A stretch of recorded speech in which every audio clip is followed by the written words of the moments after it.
Since you can't even do chores properly, you might as well just keep working, huh? Those words really annoyed me. Thomas used to oppose me working. He was jealous when I became a supervisor, asked me for money when I got a raise, and now he wants me to work nonstop. It's frustrating how selfish he can be. What's wrong? Got a problem?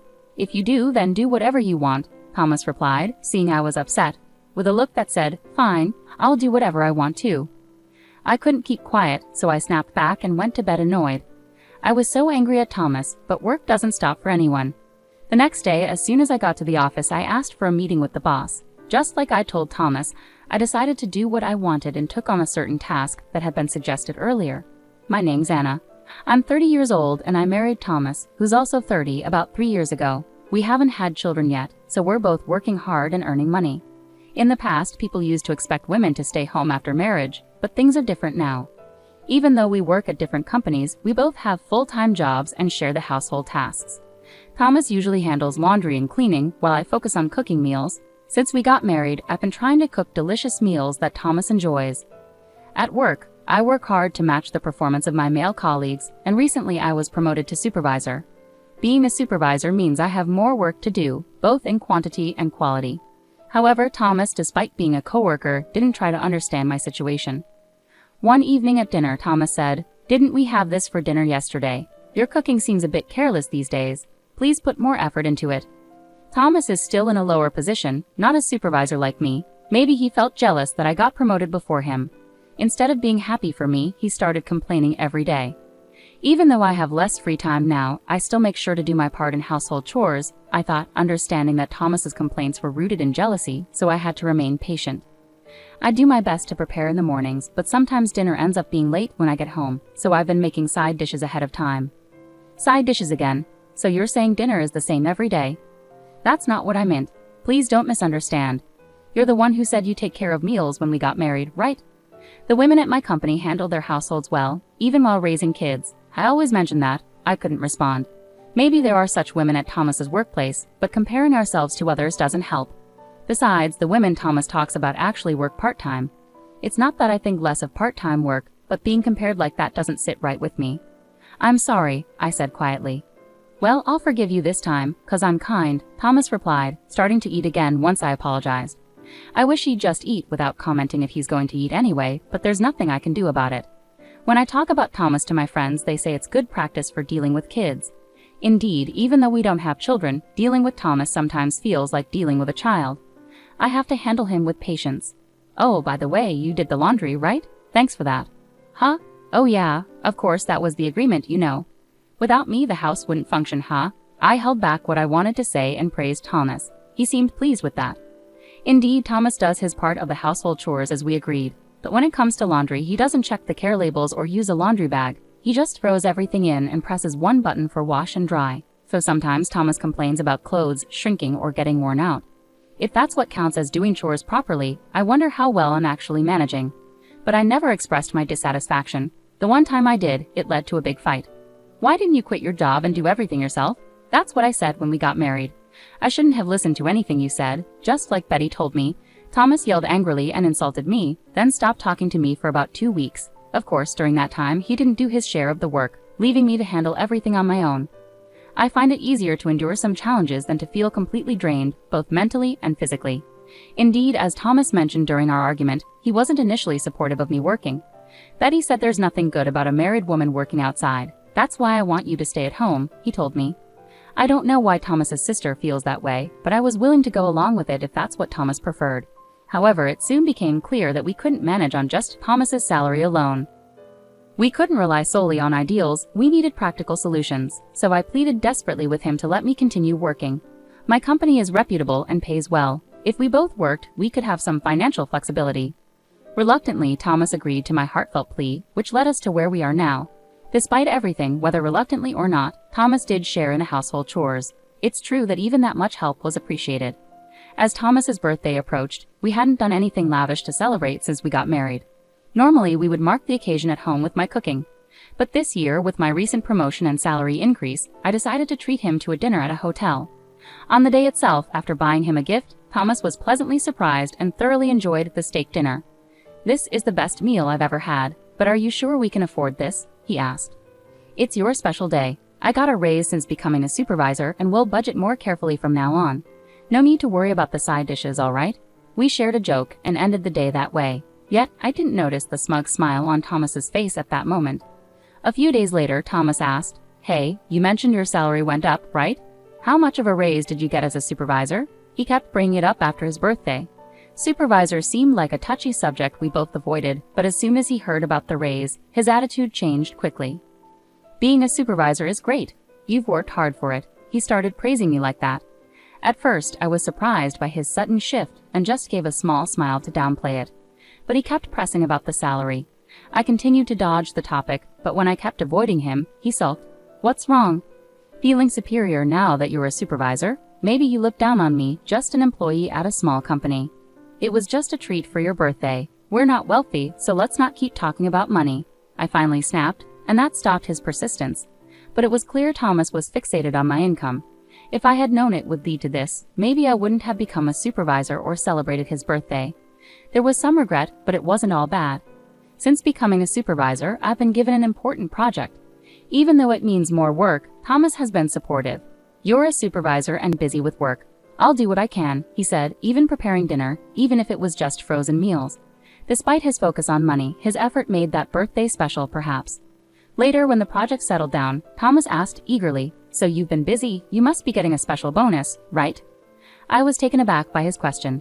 "No, why would there be a bonus?" I replied wearily, surprised. Then Thomas erupted. "Months of overtime, and no bonus. What was the point of me helping then? What a lousy company." I didn't have the energy to argue back. Is there supposed to be a deeper meaning behind a couple's cooperation?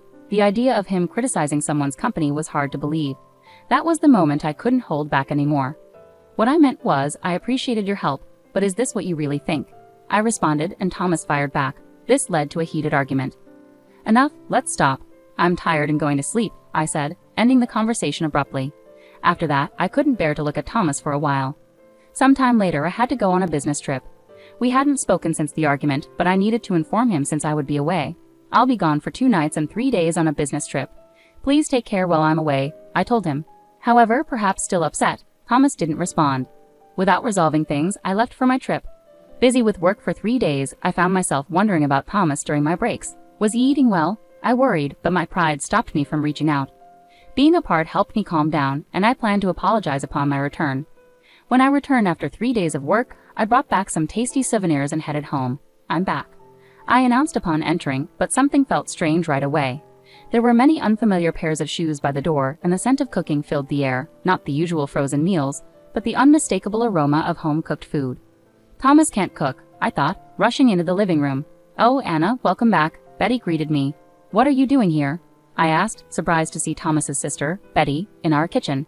As I glanced around, I noticed Thomas's niece, Lisa, lounging on the couch as if she belonged there. It didn't seem like a casual visit. It looked like they had moved in. Even the couch seemed new, not the one we had before my trip. I stood at the living room entrance, completely bewildered by the scene unfolding before me. "Dinner will be ready soon," Betty said casually, while I continued to stare at her in disbelief. I walked over to Thomas, sitting in a chair in the living room, and asked him, "What's happening, Thomas?" "It's a big decision to live with Betty and Lisa now. The move is already done," Thomas said casually, acting like it was the most natural thing. "That's what's happening, so let's all get along," Betty added with a smile. But I couldn't find it in me to smile back. Moving their stuff in without asking, deciding to live together without discussing it first.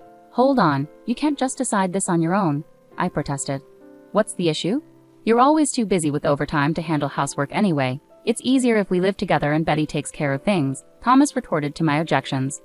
Betty had Lisa when she was 20 and got divorced a few years later. Since then, she's been a single mother raising Lisa, who is now 18, all on her own. I knew this, and I knew Thomas cared deeply for his older sister, Betty, but I never expected it would lead to us living together. "Come on, Anna," Betty said confidently. "Nice to meet you," Lisa murmured quietly. My head was throbbing, but I couldn't accept the situation silently. "I'm sorry, but I can't live with all of you," I said firmly.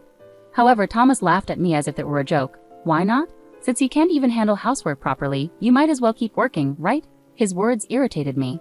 It was Thomas who initially opposed me working, jealous of my promotion, then relied on my salary increase. And now he was telling me to keep working. It was unbelievable and selfish. "What's the matter? Got a complaint? If you do, then do whatever you want," Thomas retorted with a frown, sensing my irritation. Fine, I'll do whatever I want then. But I was the one who wanted to be angry. I couldn't keep quiet, so I told Thomas how I felt. After that, we didn't speak, and I went to bed. Betty and Lisa apparently decided to give up their own place and moved into our home, bringing their bed with them. They turned the room that was supposed to be for our future children into their room without asking me. I felt more sadness than anger. But work couldn't wait. The next day, as soon as I arrived, I asked for a meeting with the director. I decided to take on a task that HR had proposed earlier. That's wonderful. I appreciate you taking it on. It's a great opportunity, so I'll give it my all, I promised the director, fully engrossed in my work. I found it more comforting to be at the office than at home. Unable to forgive Thomas, a few days later he messaged me, "Hey Anna, how long are you going to keep sulking? Just come back already." I had been going home, but only when everyone was asleep, leaving before anyone woke up.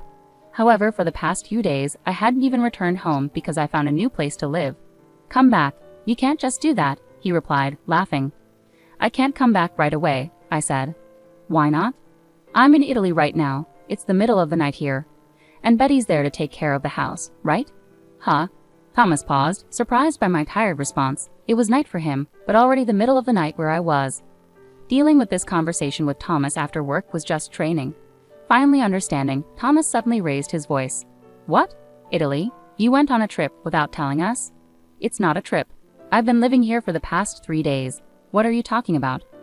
But my response seemed to confuse Thomas again.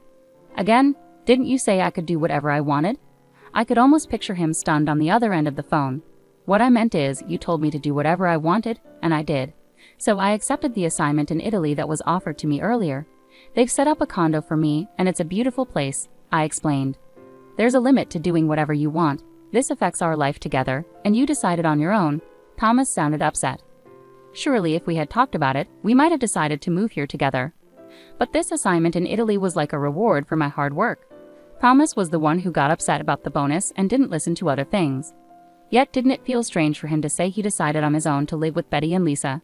His own words were coming back to him. "Did you even discuss anything with me that affects our life together?" I questioned. "Well, I'll be working here and I'll return to the States as a manager in 2 years. Until then, enjoy life with Betty and her family," I concluded before hanging up. Thomas must be feeling uneasy now, his own actions and words preventing him from living abroad. A few days later, Thomas contacted me, wondering what it was about. I answered, and he sounded cheerful. "Guess where I am?" "I don't care. I'm working. I'm hanging up," I replied dismissively. "Believe it or not, I'm in front of your condo," he said. "Huh?" I was surprised by his words. He had called my work to get my address, claiming it was necessary for some procedures, and using that address, he had come over on his own. "What about your work?" I asked. "I took some time off and yep, I'm here too," said Betty's voice over the phone. Why she had come too was beyond me. I was exasperated. "So we're both waiting out here." "Hurry home," said Thomas. "Both? What about Lisa?" "Lisa has a test, so she couldn't come," Betty said casually, leaving me astonished once again. "Is that so? But I won't be returning today. I have a dinner meeting far away," I replied. Even if they had contacted me earlier, I wasn't in the mood to entertain them on such short notice. I had a social gathering with another company and had no plans to go home. "Huh? What should we do?" Thomas sounded panicked, but that wasn't my concern. "Stay at a hotel or something. Anyway, that's the situation. Also, I'm in the middle of work. Bye." I hung up the phone. They might be causing a commotion, but I didn't have time for it. They would probably give up and look for a hotel. However, I had underestimated the situation. In the middle of the social gathering, my phone rang. I excused myself and answered the phone, puzzled by the unfamiliar number. It turned out to be from the police. Excuse me, but apparently there was an intruder at my house, looking for an open window. They found one in the pet door. I didn't own a pet, so I hadn't noticed it before, but the house built by my company had one. Of course, I had no idea it even existed, so it wasn't locked. The intruder tried to enter through it and got stuck, unable to move forward or back, and was spotted by a passerby who then called the police. What a foolish burglar. Encountering such a fool could be dangerous. I was relieved I wasn't home at the time. "The person claims to be your sister. Do you know anything about this?" I went pale at those words. "Sister? I don't have a sister." The only possibility was Thomas's sister, Betty. As expected, the police mentioned her name. I was mortified. Unbelievable that she tried to force her way through such a small entrance. It made family relations embarrassing. "Anna, help me. Come pick me up." I could hear Betty causing a scene over the phone. What a nuisance. Although I could have gone to pick her up, I told the police. She may be my sister-in-law, but I can't forgive her for trying to break it in my house. Please thoroughly investigate what she intended to do in my home. The police responded to my complaint, and Betty was severely reprimanded. However, due to her lack of Italian language skills, there was a lot of confusion and stress, which made her break down crying. You must not cause trouble for your sister anymore, a police officer told her in simple English. Okay, Betty tearfully repeated. Getting caught by the police in Italy must have been a good lesson for her. Out of a desire for her to truly reflect, I didn't go to pick her up on the day she contacted me. The next day, thinking she might have reflected, I went to pick her up, and Betty broke down crying in relief. At that moment, I wondered, where was Thomas during all this? Only Betty was caught. Thomas was likely relaxing in a hotel, which I hadn't really considered. It turned out that while Betty was being arrested, Thomas was enjoying a meal alone, thinking Betty would bring money from my house and spending extravagantly at a restaurant. Oblivious to Betty's arrest, he ended up getting drunk and falling asleep at the restaurant. The restaurant, concerned about Thomas not responding, called the police, and he woke up in an unfamiliar police station. However, since my house and the restaurant were in different areas, Thomas was taken to a different police station.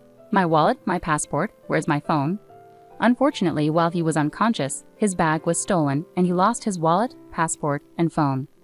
Thomas couldn't speak Italian and was arrested for dining and dashing, unable to seek assistance and ending up in police custody. I only realized Thomas was missing after Betty was released and asked about him. After learning the details and following Betty's account to the restaurant, I found out from the owner that Thomas had been taken by the police. When we visited the police station, Thomas, looking pale and emotional, broke down in tears when he heard our names. It felt like déjà vu. I explained the situation to the restaurant owner, settled the bill, and apologized. Despite the theft, the owner, feeling sympathetic towards Thomas, decided not to press charges for the dine and dash. However, what followed was a hassle. We had to go through procedures for the lost passport and contact the embassy because of Betty and Thomas. I couldn't focus on work for several days. Just when I was about to explode with frustration, Thomas casually remarked, "I thought everything was settled. I'm glad it worked out. Let's go back to Anna's place for now." Their nonchalant attitude infuriated me. Glad? This is not okay for me at all. After causing so much trouble, how can you call this a good outcome? I'm sorry, but maybe it's best if you return to your own home and don't come here again. My outburst silenced them both. I'm filing for divorce this weekend, I declared firmly.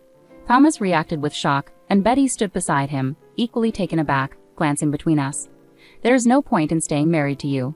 Betty moved in without asking, got arrested in Italy without knowing the language, and disrupted my work. It seemed they finally grasped the seriousness of my anger. With their heads down, they stayed silent, while onlookers chuckled at two adults being scolded by a woman. But my anger was far from subsiding. "So I'm divorcing you. You don't have any objections, right?" I asserted, feeling entitled to live my life freely after rescuing him from the police. Thomas reluctantly agreed, reflecting on his actions, and responded quietly. Initially, Thomas had requested a 4-day leave from work, but due to his arrest and lost passport, he missed his return flight by a wide margin. Without a phone, he couldn't extend his leave and completely overlooked his work responsibilities. What's worse, he hadn't shared any information about his ongoing project, intending to take all the credit himself. His delayed return and lack of communication caused him to miss a crucial meeting, resulting in the cancellation of important deals with a client. Despite the significant losses incurred by the company, Thomas was fired. Betty, furious over this situation, had a heated argument with Thomas. Originally, Thomas quitting his job and moving in as a housekeeper resembled what happened. However, things took a turn with Thomas divorcing me and losing his job. With no income provider, our home became a place of frequent and intense arguments. Why? I understand all of this thanks to Lisa sharing details with me. Children can't choose their parents, but if I could, I'd choose you over Mom, she told me. Divorcing Thomas meant that Lisa and I were no longer related by marriage, but she still reaches out to me for career advice and to discuss her mom, treating me like a sister. I'm glad she sees me that way. Even though we don't see each other often, I'm continuing to work in Italy. Originally, I planned to return to America after 2 years, but now I've decided to stay and continue working here. I've also developed a strong bond with a man I met locally. I'm ready to leave behind the difficult memories and the beautiful surroundings of Italy and pursue new happiness.